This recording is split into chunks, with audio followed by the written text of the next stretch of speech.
Nipah കാരണം ഒരു മരണം കൂടെ സംഭവിച്ചിരിക്കുകയാണ്. അപ്പം അത് ഈ മലയാളികളുടെ അല്ലെങ്കിൽ ആൾക്കാരുടെ അനാസ്ഥ കൊണ്ടോ അല്ലെങ്കിൽ അവരുടെ ശ്രദ്ധ കുറവ് കൊണ്ടോ ആണെന്ന് തോന്നിയിട്ടുണ്ട്? എനിക്ക് തോന്നിയിട്ടുണ്ട്. കാരണം ഞാൻ പറയാം, നിപ്പ നമ്മളിവിടെ ആദ്യമായിട്ട് കേൾക്കുന്നത് 2018 ഇങ്ങനൊരു അസുഖത്തിൻ്റെ അതിന് മുമ്പ് ബംഗാളിലൊക്കെ വന്നിട്ടുണ്ട് 2001 മലയാളി ഇതിനെക്കുറിച്ച് അറിയുന്നതും ഇതിൻ്റെ ഒരു ക്വാറന്റൈൻ, ഐസൊലേഷൻ ഇങ്ങനത്തെ വാക്കുകളുമായിട്ട് ഫെമിലിയർ ആവുന്നതും 2018 നിപ്പ അറ്റാക്ക് ഉണ്ടായപ്പോഴാണ്.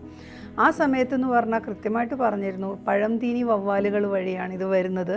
അപ്പം പഴങ്ങളൊക്കെ കഴിക്കുമ്പോൾ വെറുതെ റോ ആയിട്ട് എടുത്ത് കഴിക്കരുത്, അത് നന്നായിട്ട് കഴുകി വൃത്തിയാക്കണം. അതുപോലെ തന്നെ എന്തെങ്കിലും പൊട്ടോ പൊടിയോ അതൊക്കെ വന്നിട്ടുള്ള സാധനങ്ങൾ തുടരുന്നൊക്കെ പറഞ്ഞിരുന്നു. ആ സമയത്ത് നമ്മളതൊക്കെ ശ്രദ്ധിച്ചിരുന്നു. അത് കഴിഞ്ഞിട്ട് ആ പുല്ല് പോട്ടെ എന്നുള്ളൊരു ആറ്റിറ്റ്യൂഡ് വന്നോന്ന് എനിക്ക് നല്ല സംശയമുണ്ട്. കാരണം ആ സമയത്ത് ഞാവൽ പഴങ്ങളൊന്നും ആരും കഴിക്കാതെ പോകുന്ന ഒരു സംഭവമൊക്കെ ഉണ്ടായിരുന്നു. ഇപ്പൊ നോക്കി ഈ ഒരു മൊത്തം ഞാവലിന്റെ കൂമ്പാരം കൂട്ടി വെച്ചേക്കാണ്. നമുക്കറിയില്ല അത് എവിടുന്ന് വന്നു, എങ്ങനെ വന്നു നമുക്കറിയില്ല. ഇതിപ്പോ നമ്മള് ചെറിയ പൊട്ടലുണ്ടെങ്കിൽ അത് അറിയത്തില്ല. മൊത്തത്തിൽ ഡാർക്ക് കളറല്ലേ, ഒറ്റ വായിലിടുന്ന സാധനമാണ്. അതുകൊണ്ട് നമ്മൾ അറിയില്ല. ഇപ്പൊ നമ്മളുടെ ഒരു രീതി അനുസരിച്ച് എന്തും ഒന്ന് ശീലമായി കഴിഞ്ഞാൽ ആ പോട്ടെ എന്നൊരു അപ്രോച്ച് മലയാളിക്കുണ്ട്. ഇപ്പം കോവിഡ് വന്ന് ഭീകരമായി നിൽക്കുന്ന സമയത്ത് എല്ലാവർക്കും ഭയങ്കര പേടിയും കാര്യങ്ങളും ഒക്കെ ഉണ്ടായിരുന്നു. മാസ്ക്, മറ്റേ മുഖം കഴുകുക, മറ്റേ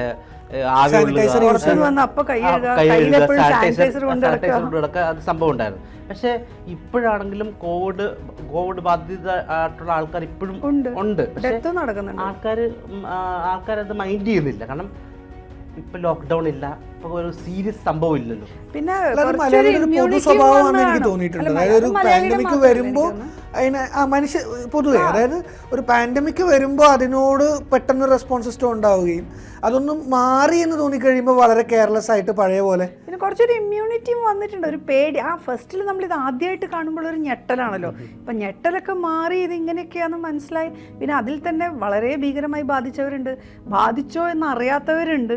നമ്മളിപ്പോൾ ടെസ്റ്റ് ചെയ്തിട്ട് മാത്രം, ഇപ്പം എനിക്കൊക്കെ കോവിഡ് വന്നത് ഞാൻ അറിയുമ്പോൾ ടെസ്റ്റ് ചെയ്യുമ്പോഴാണ്. അതിനുമ്പോൾ എനിക്ക് ഒരു സിംറ്റംസും ഉണ്ടായിരുന്നില്ല.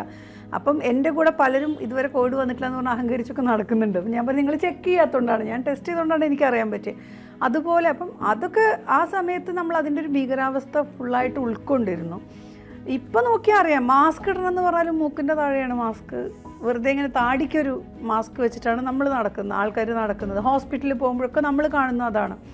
അപ്പം മനുഷ്യൻ്റെ നമ്മുടെ ഈ ഒരു വിഷയത്തിൽ ഇപ്പോൾ ഈ കുഞ്ഞു മരിച്ച് ഭയങ്കര സങ്കടം തോന്നി. അതിൻ്റെ വീഡിയോ കണ്ടിട്ട്, ഫുട്ബോൾ കളിക്കുന്ന വീഡിയോ കണ്ടപ്പോൾ ഭയങ്കര സങ്കടം തോന്നി. പക്ഷേ കുട്ടികളാണ്, അവർക്കറിയില്ല ഇതെവിടെ പോയിട്ട് എന്തെടുക്കണം. അങ്ങനെ അവർ നാട്ടുമ്പുറത്തൊക്കെ ആകുമ്പോഴേ കുട്ടികൾ ഈ പറഞ്ഞ പോലെ ഓടിക്കളിച്ച് അവിടെ കഴിച്ച്, അതെ, മാങ്ങ ഉണ്ടാവും, കശുമാങ്ങ ഉണ്ടാവും. ഇപ്പൊ ആലോചിക്കുന്നത് പണ്ടത്തെ കാലത്തൊക്കെ പറഞ്ഞാൽ നമ്മുടെ ഒരു കുട്ടിക്കാലത്തൊക്കെ പറഞ്ഞാൽ പോകുന്ന വഴിയിൽ അപ്പുറത്തെ മാവിൽ ഒരു മാങ്ങ എടുത്ത് പൊട്ടിച്ച് ഇതൊക്കെ കഴിച്ചു. പക്ഷെ ഇപ്പോഴത്തെ ഇനി അങ്ങോട്ടുള്ള ജനറേഷന് പേടിയായിരിക്കും.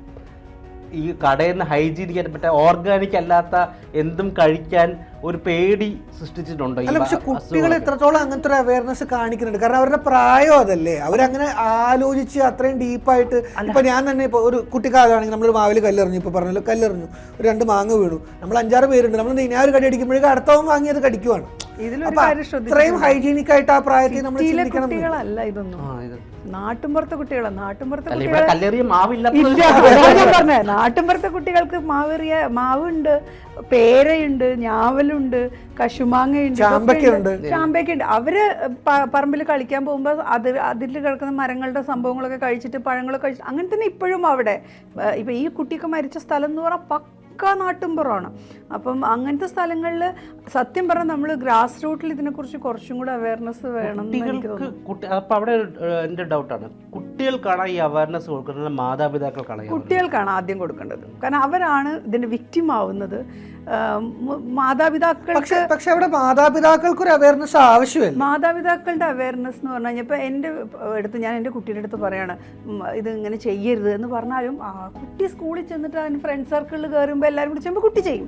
പക്ഷെ ഇങ്ങനെ ചെയ്യുന്നതിൽ സ്കൂളിലും സത്യം പറഞ്ഞാൽ കുറച്ചും കൂടി കാര്യക്ഷമമായിട്ട് കൊടുക്കേണ്ട ആവശ്യം. നമ്മളിപ്പോൾ ഒരു കുട്ടി ഒരു ഫോർ എക്സാമ്പിൾ നമ്മൾ പറയാം, 5ാം ക്ലാസ് മുതലുള്ള കുട്ടികൾക്ക് ഈ അവയർനെസ് കൊടുക്കാൻ പറഞ്ഞാലും കുട്ടിക്കിത് മനസ്സിലാക്കേണ്ട ഒരു സാധനം ഉണ്ടല്ലോ, ഇത് ഇത് ഇങ്ങനെ സംഭവം ഉണ്ട്. ഇങ്ങനത്തെ ഇപ്പോഴത്തെ കുട്ടികൾ കുറച്ചുകൂടെ മനസ്സിലാവും, കാരണം അവർ ഈ പാൻഡമിക് കണ്ടവരാണ്. അതുകൊണ്ട് നമ്മളൊക്കെ ടെക്നോളജിയും അവരുടെ ഫിംഗർ ടിപ്സിലാണ്. പണ്ട് കോളർ ഉണ്ടായിരുന്നു, പണ്ട് വസൂരി ഉണ്ടായിരുന്നു എന്നൊക്കെ പറഞ്ഞിട്ടും ചില ബ്ലാക്ക് ആൻഡ് വൈറ്റ് സിനിമകളിൽ കണ്ടിട്ട് മാത്രമേ ഉള്ളൂ. പക്ഷെ പാൻഡമിക്കും വെള്ളപ്പൊക്കമൊന്നും ഈ കുട്ടികൾക്ക് പണ്ട് നടന്ന സംഭവമല്ല. അവരത് അനുഭവിച്ചത് കൊണ്ട് അവരെ കുറച്ചും കൂടെ ഈസിയാണ് അവയർനെസ് കൊടുക്കാന്നാണ് എനിക്ക് തോന്നിയിട്ടുള്ളത്. അങ്ങനെയാണ് ഞാൻ ഒരു ഡൗട്ട്, അവയർനെസ് ഏത് രീതിയിൽ കൊടുക്കണം? പാൻഡമിക്കിനെ കുറിച്ച് തന്നെ പ്രത്യേകിച്ചും നമ്മൾ സ്കൂളുകളിൽ പാൻഡമിക്കിനെ കുറിച്ച്, നമ്മൾ ഈ പാൻഡമിക്കൊക്കെ കടന്നു പോയൊരു ജനറേഷനും കൂടെ ആയതുകൊണ്ട് അതിനെക്കുറിച്ച് തന്നെ നമ്മൾ ക്ലാസ്സുകളൊക്കെ കുട്ടികൾക്ക് കൊടുക്കണം. ആര് കൊടുക്കും? ടീച്ചേഴ്സിന് കൊടുക്കാമല്ലോ. ഒരു കാര്യം പറ്റും, അങ്ങനെ അത് ടീച്ചേഴ്സിന് കൊടുക്കണമെങ്കിൽ ടീച്ചേഴ്സ് അവെയർ ആയിരിക്കണം എത്രത്തോളം ഈ സബ്ജക്ട്. ടീച്ചേഴ്സിന് നമ്മൾ അവയർനെസ് കൊടുക്കുന്നുണ്ട്. നമുക്കിവിടെ എനിക്കറിയില്ല ബാക്കിയുള്ളവർക്ക്, അവർക്ക് ഓൾറെഡി വേറെയും വർക്ക് ലോഡ് ഉണ്ടല്ലോ, ഇത് മാത്രമല്ലല്ലോ. മനുഷ്യനിവിടെ ജീവനോട് ഇരുന്നാലല്ലേ ബാക്കി കാര്യങ്ങളൊക്കെ ഉള്ളൂ. ലോഡൊക്കെ പിന്നെ വരുന്ന സാധനമല്ലേ. നമ്മൾ ബേസിക് ആയിട്ടുള്ള ഇങ്ങനത്തെ കുറച്ച് കാര്യങ്ങൾക്ക് ഒരു ക്ലാസ് നിർബന്ധമായിട്ട് സ്കൂളുകളിൽ കൊടുക്കണം എന്ന് ഞാൻ പറയാം. അല്ല, അവിടെ ഒരു പ്രധാന ചോദ്യമാണ്, അതായത് ഇതിനെക്കുറിച്ച് ആഴത്തിൽ അറിവുള്ള ഹെൽത്ത് കെയർ ഒഫീഷ്യൽസോ അല്ലെങ്കിൽ സന്നദ്ധ പ്രവർത്തകർ അങ്ങനെയുള്ളവർ ചെയ്യുന്ന ഇമ്പാക്ട് ഒരു ടീച്ചർ ചെയ്യുമ്പോൾ ഉണ്ടാവും. അല്ല, അത് എനിക്കിപ്പോൾ ആ മേഖലയായിട്ട് കുറച്ചും കൂടെ അടുത്ത് നിൽക്കുന്നതുകൊണ്ട് അറിയാം. നമുക്ക് PHC-കളിലൊക്കെ ഉള്ള മെഡിക്കൽ ഓഫീസേഴ്സും ഇങ്ങനെ നമ്മളൊക്കെ ക്ലാസ് എടുക്കാൻ പോകാറുണ്ട് ഇങ്ങനത്തെ കാര്യങ്ങൾക്ക് വേണ്ടിയിട്ട്. കുട്ടികളുടെ മാനസികാരോഗ്യം, ശാരീരികാരോഗ്യം, ഗൈനക്കോളജിസ്റ്റിനെ വെച്ചിട്ടാണ് നമ്മൾ കുട്ടികൾക്ക് പ്യൂബർട്ടിയെക്കുറിച്ചും ഒക്കെ ക്ലാസ്സുകൾ കൊടുക്കുന്നത്. ഇപ്പം സർക്കാരിൽ നിന്ന് നമുക്ക് അങ്ങനത്തെ ഒരുപാട് സപ്പോർട്ട് സിസ്റ്റം ഉണ്ട്. ദ തിങ് ഈസ് നമ്മുടെ സ്കൂളുകൾ അത് രണ്ട് കൈ നീട്ടി സ്വീകരിക്കാൻ എത്രമാത്രം. അപ്പൊ ഈ പറഞ്ഞ സംഭവം ഉണ്ടല്ലോ, ഞങ്ങൾക്ക് വേറെ എൻഗേജ്മെന്റ്സ് ഉണ്ട്. പണ്ടൊക്കെ എനിക്ക് തോന്നുന്നു ക്ലാസ്സുകളിൽ ഒരു 5ാം ക്ലാസ് മുതൽ 10ാം ക്ലാസ് വരെയുള്ള ക്ലാസ് പഠിക്കുന്ന സമയത്ത് വർഷത്തിൽ ഒരു തവണയെങ്കിലും ഒരു ഡോക്ടറോ അല്ലെങ്കിൽ NGOയുടെ ഇത് നമ്മൾ സ്ഥിരമായിട്ട് സ്കൂളുകളിൽ ചെയ്യുന്നുണ്ട്. സ്കൂളിൽ സ്ഥിരമായിട്ട് നമ്മൾ അവയർനെസ് ക്ലാസ്സുകൾ, ഹെൽത്ത് അവയർനെസ് കൊടുക്കുന്നുണ്ട്. അത് മാനസികം, ശാരീരികം, സാമൂഹികം ഇതൊക്കെ കൊടുക്കുന്നുണ്ട്. കുട്ടികളുടെ പല പല ക്ലബ്ബുകളുണ്ടല്ലോ, ഹെൽത്ത് ക്ലബ്ബും അങ്ങനത്തെ സാധനങ്ങളൊക്കെ കുട്ടികൾക്ക് വേണ്ടി ചെയ്യുന്ന യോഗ ക്ലബ്ബ്, അങ്ങനെ അതിലൊക്കെ നമ്മൾ ഇങ്ങനത്തെ അവയർനെസ് ക്ലാസ്സുകൾ കുട്ടികൾക്കും കൊടുക്കുന്നുണ്ട്. പക്ഷെ ഞാൻ പറയുന്നത് അത് നമ്മൾ ജനറൽ ആയിട്ടുള്ള കുറച്ച് കാര്യങ്ങളെക്കുറിച്ച് ജനറലായിട്ട് പറഞ്ഞു പോകാന്നുള്ളത്. പക്ഷേ പാൻഡമിക്കിനെ കുറിച്ച് നമ്മൾ കുറച്ചും കൂടെ സീരിയസ് ആയിട്ട് ചിന്തിക്കേണ്ട സമയം, അറ്റ്ലീസ്റ്റ് നാട്ടിൻപുറത്തെ സ്കൂളുകളിൽ. കാരണം നാട്ടിൻപുറത്തെ അതുകൊണ്ട് തന്നെയാണ് ഞാൻ ആ ഒരു പറഞ്ഞതിനോട് എനിക്കൊരു ചെറിയ വിയോജിപ്പ് ഞാൻ പിന്നെ രേഖപ്പെടുത്തുന്നത്. ഒരു പാൻഡമിക് എന്ന് പറയുന്നത് വളരെ ഗൗരവത്തോടെ എടുക്കേണ്ട ഒരു കാര്യമാണ്. പ്രത്യേകിച്ച് നിപ്പ ഏതാണ്ട് എല്ലാ വർഷവും ഒരേ പാറ്റേണിൽ റിപ്പീറ്റ് ചെയ്ത് വന്നുകൊണ്ടിരിക്കുന്നു എന്ന് പറയുമ്പോൾ അതിനുള്ള കാര്യഗൗരവം കുട്ടികളിലേക്ക് എത്തിക്കണമെങ്കിൽ ഒരു സ്കിൽഡ് പ്രൊഫഷണലുകൾ തന്നെ വേണ്ടേ? അതോ ഈ അധ്യാപകരെ കൊണ്ട്? ഞാൻ പറയുന്നത്, നമ്മൾ ഇപ്പം നമ്മൾ നടക്കുന്നത് ബോധവൽക്കരണ ക്ലാസ്സുകൾ എന്ന് പറഞ്ഞിട്ട് നമ്മൾ പീരിയോഡിക് ആയിട്ടൊക്കെ സ്കൂളുകളിൽ പല വിഷയങ്ങൾ, ഞാൻ പറയുന്നത് അതല്ല, അവരുടെ ഒരു ദിവസം ഉള്ള ടൈം ടേബിൾ ഉണ്ടല്ലോ സ്കൂളിലുള്ള ടൈം ടേബിളിൽ നമുക്ക് വേണ്ട ഒരു മോറൽ എഡ്യൂക്കേഷൻ്റെ ക്ലാസ് ഒക്കെ ഉണ്ടായിരുന്നില്ലേ? അതെല്ലാ ആഴ്ചയും അതേപോലെ ഇപ്പം മോറൽ എഡ്യൂക്കേഷൻ അല്ല, നമുക്ക് എമർജൻസി ആയിട്ട് വേണ്ടത് ഇങ്ങനത്തെ സാധനങ്ങളെ കുറിച്ചുള്ള എഡ്യൂക്കേഷനാണ്. ആ സംഭവം കൃത്യമായിട്ട് അതിനകത്ത് എല്ലാ കുട്ടികളുടെ ഇങ്ങനത്തെ ഹൈജീൻ്റെ കാര്യങ്ങളാണ്, എല്ലാ കാര്യങ്ങളും. പാൻഡമിക് മാത്രമല്ല, നമുക്കിപ്പോൾ എങ്ങോട്ട് തിരിഞ്ഞാലും എന്തെടുത്താലും പനിയാണ്. തക്കാളി പനി, ആ പനി, ഈ പനി എന്നൊക്കെ പറഞ്ഞാൽ നമ്മൾ 100,000 പനികൾ കാണുന്നുണ്ട്. ഇതൊക്കെ എന്ന് പറഞ്ഞു കഴിഞ്ഞാൽ നമ്മൾ ഇതിനെക്കുറിച്ചൊക്കെ കുട്ടികൾക്ക് കൃത്യമായി അവയർനെസ് കൊടുക്കുമ്പോൾ, സത്യം പറഞ്ഞാൽ കുട്ടിക്ക് അവയർനെസ് ഉണ്ടെങ്കിൽ പേരൻസിൻ്റെ അടുത്ത് നമ്മൾ ഈ ക്ലാസ്സൊക്കെ PT ഒക്കെ പറഞ്ഞെടുത്താൽ പോട്ടെ എന്നാലും ഇതങ്ങനെ അഡ്ജസ്റ്റ് ചെയ്യാം എന്ന് പറയും. പക്ഷെ കുട്ടികൾ അങ്ങനെയല്ല, അവരത്ര അഡ്ജസ്റ്റ് ചെയ്യില്ല. എൻ്റെ ഒരു പോയിന്റ് അതാണ്, ഇതെല്ലാം മലയാളി അങ്ങ് അഡ്ജസ്റ്റ് അല്ലെങ്കിൽ മനുഷ്യർ അഡ്ജസ്റ്റ് ആയി പോയോ? കാരണം എന്ത് വന്നാലോ വന്നാൽ വരുന്നിടത്ത് വെച്ച് കാണാം എന്നൊരു മനോഭാവം ആൾക്കാരുടെ ഇടയിലുണ്ട്. മനുഷ്യനുള്ള രീതിയിൽ ഉണ്ടാവുമല്ലോ. ഇതൊരു ഭീകര പനിയാണ്, അപകടം അറിയാത്തത് കൊണ്ട് കൂടിയാണ്. അല്ലെങ്കിൽ നമ്മളെപ്പോഴും എന്താ വിചാരിക്കും, ഇതൊന്നും എൻ്റെ വീട്ടിൽ നടക്കില്ല. ഈ ഒരു ആറ്റിറ്റ്യൂഡ് മലയാളികൾക്ക് പൊതുവേ ഉണ്ട്, ഇന്ത്യക്കാർക്ക് പൊതുവേ ഉണ്ട്. ഇതൊന്നും എൻ്റെ വീട്ടിൽ നടക്കില്ല. മാത്രമല്ല അതിൻ്റെ ഒരു രൂക്ഷമായ റിയാലിറ്റി മനസ്സിലാക്കണമെങ്കിൽ അത് ഒന്ന് ഹോസ്പിറ്റലൈസ്ഡ് ആയി അത് അനുഭവിക്കുന്നവരാണ് പിന്നെ ഒന്നും കൂടി ചിലപ്പോൾ കെയർഫുൾ ആവുകയെന്ന് എനിക്ക് തോന്നുന്നു. എനിക്ക് തോന്നിയിട്ടുള്ള സാധനം, ഈ തിയേറ്ററുകൾ സിനിമ തുടങ്ങുന്നതിന് മുമ്പേ സിഗരറ്റ് വലിക്കുന്നതിനെ കുറിച്ച് വീഡിയോ കാണിക്കുന്നതിന് പകരം ഇങ്ങനൊരു കാര്യങ്ങളെ കുറിച്ചെല്ലാം ജനറൽ ആയിട്ടൊരു സാധനം വരികയാണെങ്കിൽ അങ്ങനെയൊക്കെ അവിടെ ഇവിടെയൊക്കെ ഉണ്ട്. പക്ഷെ ഇതൊന്നും അങ്ങോട്ട് ഇഫക്റ്റീവ് ആവുന്നില്ല, ആൾക്കാർ അത്രയ്ക്ക് അതെ അത് അതിലേക്ക് എടുക്കുന്നില്ല.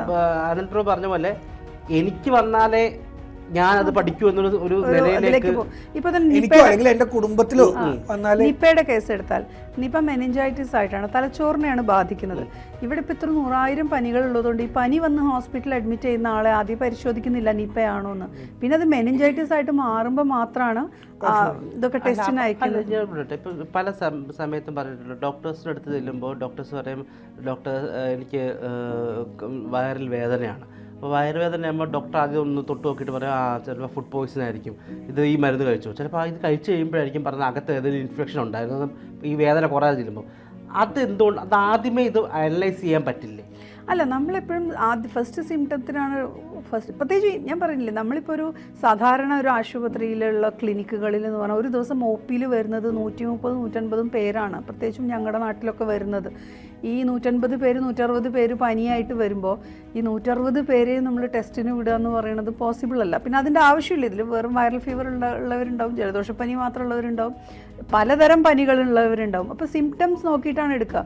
പലപ്പോഴും ഈ തലവേദന എന്നുള്ളത് നമ്മുടെ പനികൾക്കൊക്കെ ഉള്ള ഒരു ലക്ഷണമാണ്. അത് വെച്ചിട്ട് നമ്മൾ തലവേദന ഉണ്ടെന്ന് പറയുന്ന ഒരാളടുത്ത് ആദ്യം ചെന്നിട്ട് അല്ല, ഒരു കാര്യമുണ്ട്. ഇപ്പം വരുന്ന എല്ലാ അസുഖങ്ങൾക്കും ഇപ്പോൾ കഴിഞ്ഞ ദിവസം അമീബിക്ക് ഒരു സംഭവത്തിന്റെ കാര്യം പറഞ്ഞു. അതിന് മെയിൻ സിംറ്റം വരുന്നത് തലവേദന, റണ്ണിങ് നോസാ, എല്ലാ തന്നെയാണ് വരുന്നത്. അപ്പൊ പിന്നെ നമുക്ക് ഇതാണെന്ന് പറയാൻ പറ്റില്ല. ഇത് നമ്മൾ പ്രിക്കോഷൻ എടുക്കുക എന്നുള്ളതാണ്. അതായത് ഇവിടെ ജീവിക്കുന്ന സിറ്റിസൺസ് എന്ന രീതിയിൽ നമ്മൾ ഇതിന് പ്രിക്കോഷൻസ് എടുക്കുക, നമ്മൾ ബോധത്തോടു കൂടി ഇരിക്കുക എന്നുള്ളതാണ് ഏറ്റവും വലിയ കാര്യം. ഇനിയുള്ള അവസ്ഥ എന്ന് ആലോചിക്കും. ഇപ്പം ഈ അമീബിക് റിയാക്ഷൻ്റെ സാധനത്തിനകത്ത് പറയുന്നത് ഈ തോട്, പുഴ അങ്ങനെയുള്ള വെള്ളങ്ങളിലാണ് ഇത് വരാൻ കാരണം, വരാൻ സാധ്യതയുള്ളത്. പക്ഷേ അത് ചൂടുവെള്ളത്തിലും കാണപ്പെടും. അപ്പം നമ്മൾ പണ്ട് പറയുന്നത് നമ്മുടെ ഏറ്റവും ബേസിക് സാധനം ചൂടുവെള്ളത്തിൽ കുളിക്കുക, ചൂടുവെള്ളം കുടിക്കുക, അതും പോസിബിൾ അല്ലാത്ത സിറ്റുവേഷൻസ് ആണ് ഇനി അങ്ങോട്ട്. തിളപ്പിച്ചാറിയ വെള്ളം അതാ പറഞ്ഞത്, തിളപ്പിച്ചാറിയ വെള്ളം. തിളപ്പിക്കുന്നത് തിളപ്പിച്ച വെള്ളം എന്ന് പറഞ്ഞാൽ എല്ലാ അണുക്കളും നമ്മൾക്ക് എടുക്കാൻ പറ്റുന്ന പ്രിക്കോഷൻസ് എല്ലാം നമ്മൾ എടുക്കുക. ഒന്ന് കുട്ടികളുടെ അടുത്ത് കൃത്യമായിട്ട് ഇങ്ങനത്തെ സംഭവങ്ങൾ, ഇപ്പൊ നിപ്പയുടെ കേസിൽ പ്രത്യേകിച്ചും നാട്ടുമ്പുറത്തുള്ള കുട്ടികളുടെ കാര്യത്തിൽ എനിക്ക് ടെൻഷൻ. സിറ്റിയിൽ പിന്നെ ഇതൊന്നും പറിച്ചെടുക്കാനില്ലാത്തതുകൊണ്ട്, പക്ഷെ സിറ്റിയിൽ ഇത് വരാൻ സാധ്യത ഉണ്ടെങ്കിൽ ഈ റോഡ് സൈഡിൽ വെച്ച് വിൽക്കുന്ന സാധനത്തിൽ നിന്നായിരിക്കും. അല്ലാണ്ട് നാട്ടിൻപുറത്താണ് ഈ കുട്ടികൾ ഫ്രഷ് ആയിട്ട് മരത്തിൽ നിന്ന് പറിച്ച് കഴിക്കുന്നതും അങ്ങനത്തെ സംഭവമൊക്കെ ഉള്ളത്. അത് വീട്ടുകാരും ഒന്ന് കുട്ടികൾക്ക് കൃത്യമായിട്ട് പറഞ്ഞു കൊടുക്കുക.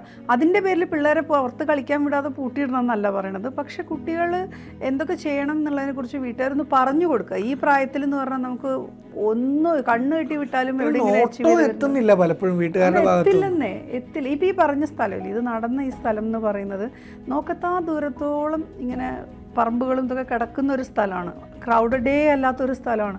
ഇവിടെ പോയിട്ട് ഒരു വേരയുടെ മുകളിൽ നിന്ന് എന്തെങ്കിലും എടുക്കുകയോ അല്ലെങ്കിൽ ഒരു ഞാവൽ പറിക്കുകയോ ഒക്കെ ചെയ്ത് കഴിഞ്ഞാൽ നമ്മൾ അറിയ പോലും ഇല്ല, കുട്ടി പോലും ഓർക്കുന്നുണ്ടാവില്ല ചിലപ്പോൾ.